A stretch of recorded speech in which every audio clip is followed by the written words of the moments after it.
Negosyante. Salitang masarap pakinggan.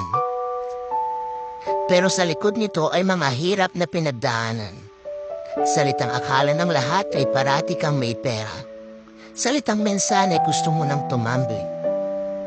Pero dahil sa salitang ito, ay patuloy kang lumalaban kahit gaano man kahirap.